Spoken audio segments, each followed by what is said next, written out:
तो दुनिया की 7 बड़ी आर्थिक महाशक्तियों के संगठन G7 सम्मेलन की थीम है असमानता के खिलाफ लड़ाई।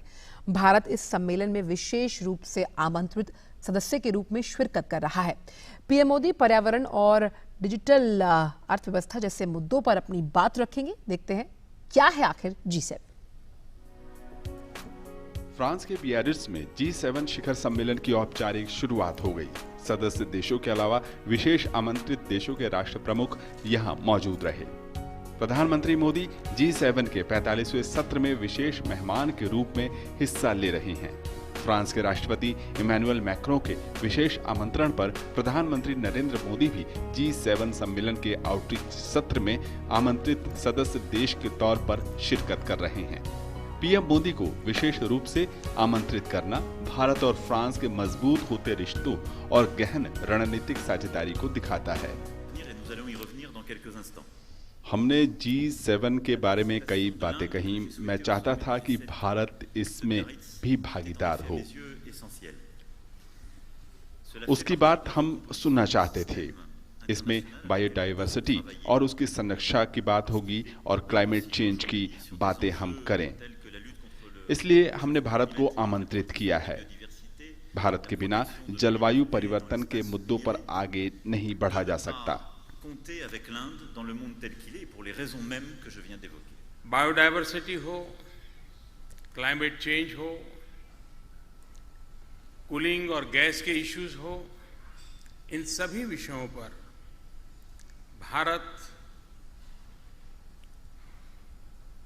सदियों से, परंपरा से, संस्कृति से, संस्कार से प्रकृति के साथ तालमेल करके ही जीने के पक्ष का रहा है। प्रकृति का विनाश कभी भी मानव कल्याण के लिए उपकारक नहीं हो सकता है और उस विषय का इनिशिएटिव इस G7 समिट में जब हो रहा है तब भारत को और खुशी के लिए ये पल है। G7 संगठन की बात करें तो ये दुनिया की 7 सबसे बड़ी अर्थव्यवस्थाओं का संगठन है जो विश्व की आर्थिक, सामाजिक, राजनीतिक विकास की चुनौतियों पर मंथन करती है और समाधान खोजने का प्रयास करती है।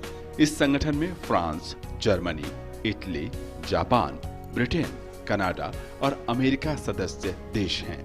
G7 की परंपरा के मुताबिक मेजबान देश सम्मेलन की अध्यक्षता करने के साथ ही वार्ता में शामिल मुद्दों का भी निर्धारण करता है। सम्मेलन की मेजबानी कर रहे फ्रांस ने इस बार सम्मेलन की थीम रखी है असमानता के खिलाफ लड़ाई। इसके तहत 5 अहम उद्देश्यों को तय किया गया है जिसमें अवसरों की समानता, जैव विविधता और पर्यावरण का संरक्षण, सुरक्षा और आतंक को रोकना, डिजिटल और लोकतंत्र की रक्षा, अफ्रीका के साथ भागीदारी जैसे विषयों को शामिल किया गया है। प्रधानमंत्री मोदी सम्मेलन के 2 सत्र को संबोधित करेंगे जिसमें एक क्लाइमेट चेंज पर होगा और दूसरा डिजिटल पर होगा।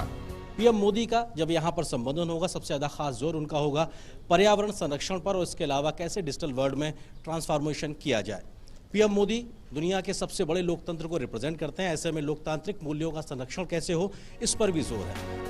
बीते साल 2018 में कनाडा में हुए 44वें सम्मेलन में 5 विषयों पर गहन चर्चा हुई जिनमें विकास हेतु निवेश, रोजगार की संभावनाएं पैदा करना, महिला सशक्तिकरण, जलवायु परिवर्तन जैसे विषय शामिल किए गए थे। G7 एक नए विचार को भी प्रदान करता है विश्व के सामने। तो विषमता को लेकर ये यदि सवाल के ऊपर कोई अच्छी तरह से बातचीत होती है, कुछ अच्छे आचरण की एक नई नीति बनाई जाती है तो मुझे लगता है काफ़ी अच्छी बात है। अगर G7 समूह के इतिहास पर नजर डालें तो 1975 में G6 समूह का गठन हुआ था जिसमें France, Germany, Italy, Japan, Britain और अमेरिका शामिल थे। साल 1976 में कनाडा के शामिल होने के बाद ये संगठन G7 हो गया, जबकि 1997 में रूस के जुड़ने के बाद ये संगठन G8 बन गया। लेकिन 2014 में यूक्रेन पर रूस की कार्रवाई के बाद रूस को बाकी सदस्य देशों ने अनिश्चित काल के लिए संगठन से निलंबित कर दिया, जिसके बाद से एक बार फिर ये संगठन G7 बन गया।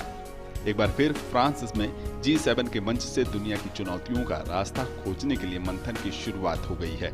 उम्मीद है वैश्विक समस्या के स्थायी समाधान में G7 सम्मेलन अपनी सार्थकता सिद्ध करेगा। बियारिट्ज से आनंद प्रताप सिंह की रिपोर्ट, DD न्यूज।